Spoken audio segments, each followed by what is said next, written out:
Hello and welcome back to Jim's Farming. Been a little while since I did a video. I've been a bit busy the last 10 days with lambing. Was hoping to get a video out then, but it's one thing or another, haven't really had time, but I'll try and include a bit of lambing footage. We got a few more ewes to lamb. They'll start in about 10 days time. Just at the moment up on our ryegrass cover crop where we were grazing the ewes. Been turned off here now for probably 3 weeks and it's just started to green up again. And yeah, I'm just taking down the electric fence that was over there, and I'm just going to start pulling the staples out on this wire and getting that rolled up. So just getting prepared really to getting ready to get the spring beans in. First job will be to come and spray this off.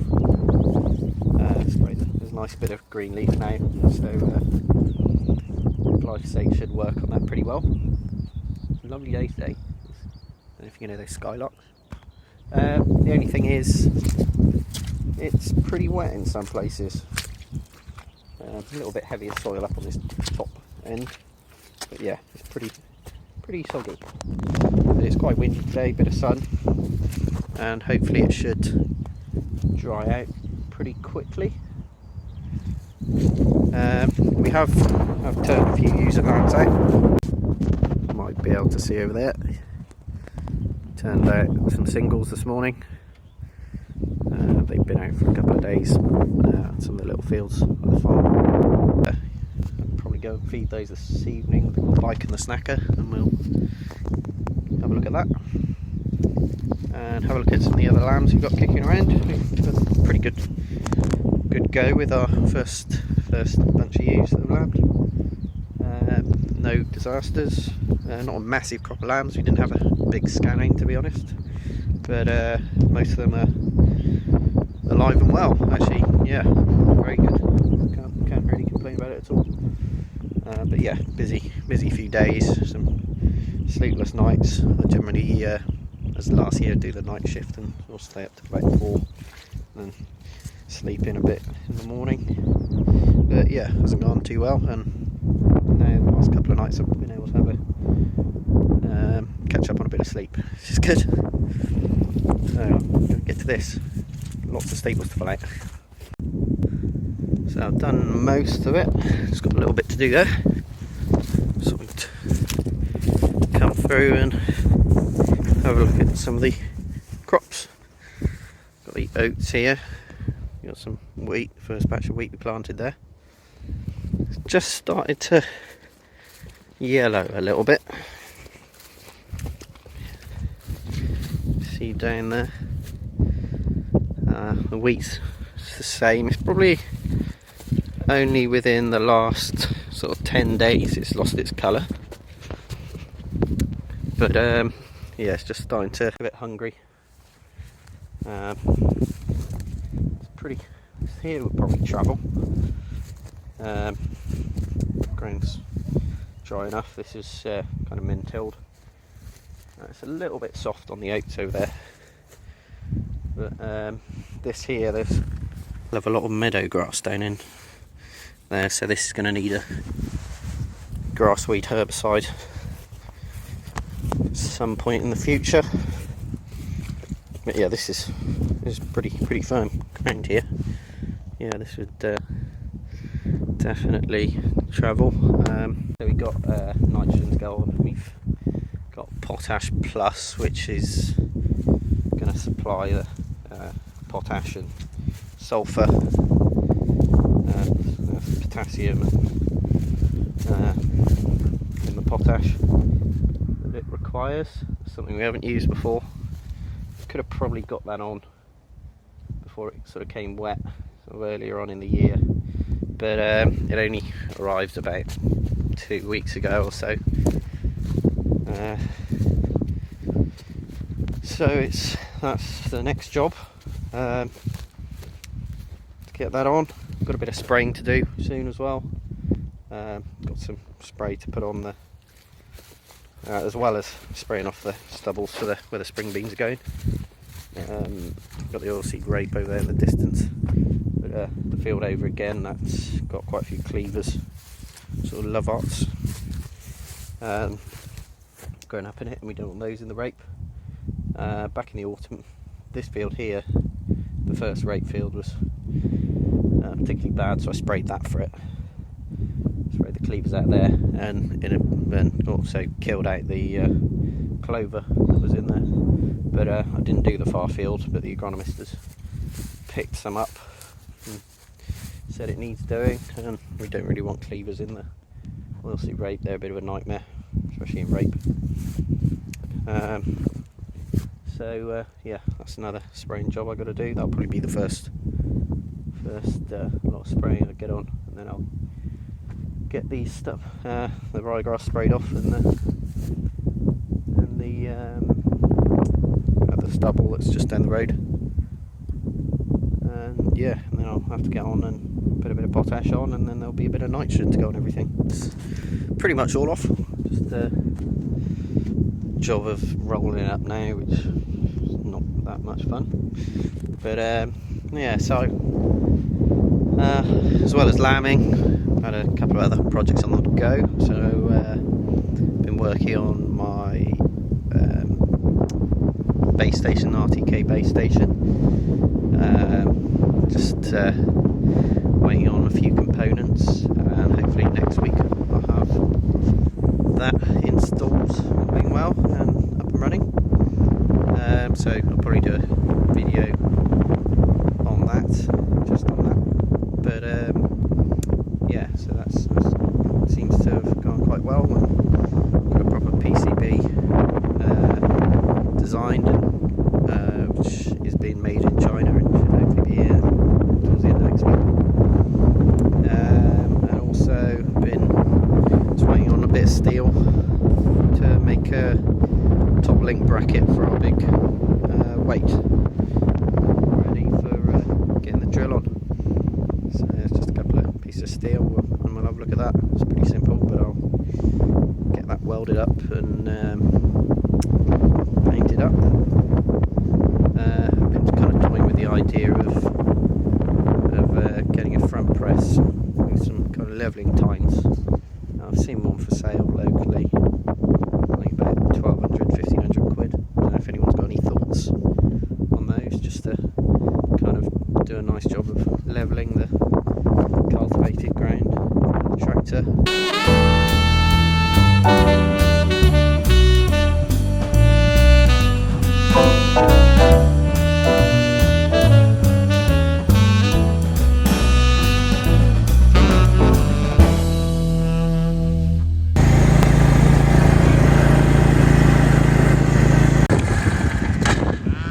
So just up with the snacker and the dog.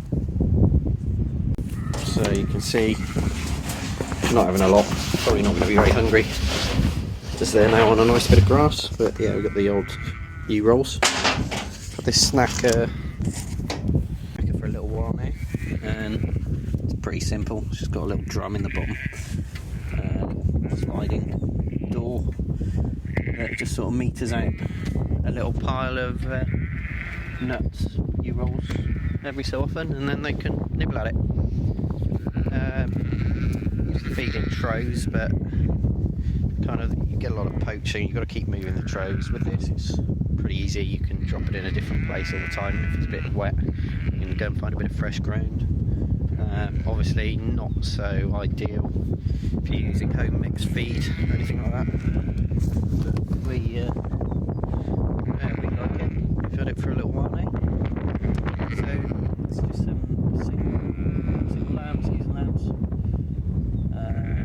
There's about 20 odd. We brought up here this morning. Some of them have been out for a little while now.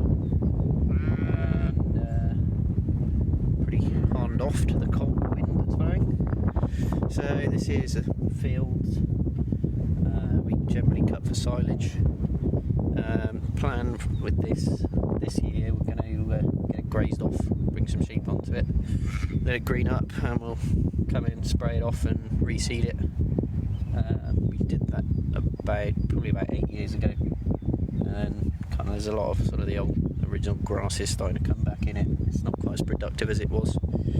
I think we're probably going to put a mix in with a little bit of clover so we don't have to use so much fertiliser.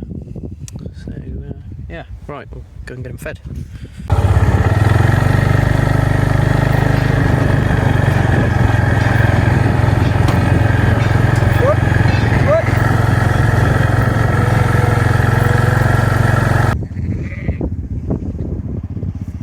Okay, some of them have found it. Not particularly hungry. Yeah, some nice lambs out here. Taz is just helping me point them in the right direction.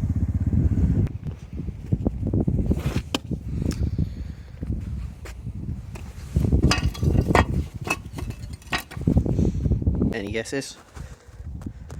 Green paint's probably a giveaway. Yeah, it's one of the guides for one of the booms on the sprayer. So that's been repaired before, prior to my ownership, but caught on one of the booms on one of the guides when I spray in the autumn, and it's pinged it out, so it's kind of difficult to kind of catches a bit. So dropped it off and gonna get a bit medieval with it and try and beat it back into shape.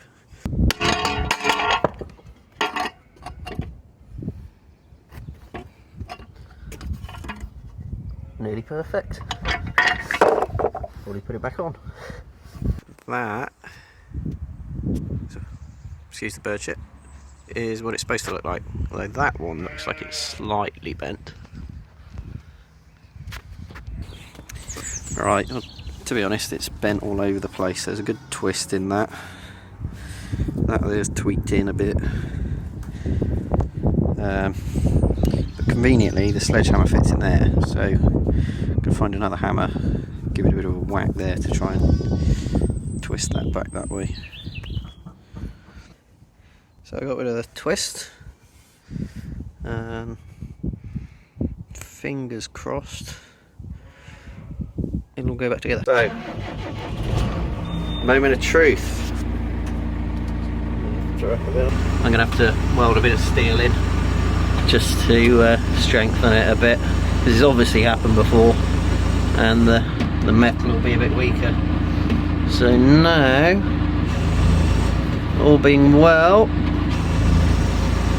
she drops into the slot. Look at that. There we go. Perfect. That does need sorting out sooner rather than later, because it is fundamental in holding the booms up together and out of the way so they're not flapping around. I shall get on to that soon enough. In here, probably can't see very well because we've only got one light and the other bulbs are burst. Pop. We've got a few lambs. There we go. Got the flash on.